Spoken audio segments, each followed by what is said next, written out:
Hello friends,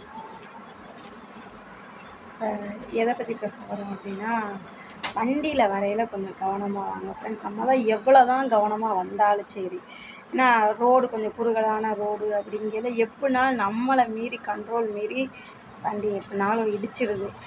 ஏன்னா இன்றைக்கி காலையில் நான் வண்டியில் வரையில் அப்படித்தான், ஒரு வேனு 2 பேருமே ஸ்லோவாக தான் வந்தோம். இருந்தாலும் கண்ட்ரோல் மீறி அந்த வேன் வண்டியில் இடிச்சிருச்சு. கடவுள் புண்ணியத்தில் ஒன்றும் இல்லை. இருந்தாலும் நம்ம கொஞ்சம் சேஃபாக இருக்கணும்ல. எங்கே போனாலும் செஞ்சாலும் கொஞ்சம் பார்த்து கவனமாக போகணும்.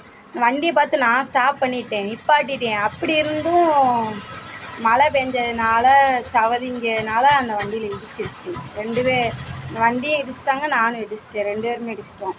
இப்போ ஏதாவது ஒன்று நடக்கிறதுக்கு முன்னாடியே நம்ம நடந்ததுக்கப்புறம் யோசித்து அவங்க மேலே தப்பு சொல்லி இவங்க மேலே தப்பு சொல்லி ஒன்றும் ஆப்பது கிடையாது. நடக்கிறதுக்கு முன்னாடி நம்மளாவே கொஞ்சம் தெரிஞ்சுக்கணும். நம்மளே கொஞ்சம் கவனமாக இருந்துக்கணும். குறுகலான ரோட்டில் வண்டி எதுக்க வந்துச்சு அப்படின்னா, ஒரு 1/2 கிலோமீட்ரு கொஞ்சம் ஒரு 1/4 கிலோமீட்ரு முன்னாடியே நம்ம தயவு செஞ்சு நின்றணும்.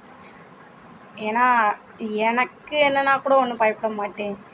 என்னோடய ஹீரோ பவி என் கூட வந்திருந்தான். எனக்கு அவனுக்கு எதுவும் ஆயிருமோ என்னமோன்னு தான் ஒரு பயம். உள்ளே வந்துட்டா ஒன்றும் செய்ய முடியாதுல்ல. லேசாக அடினா கூட அதுதான்.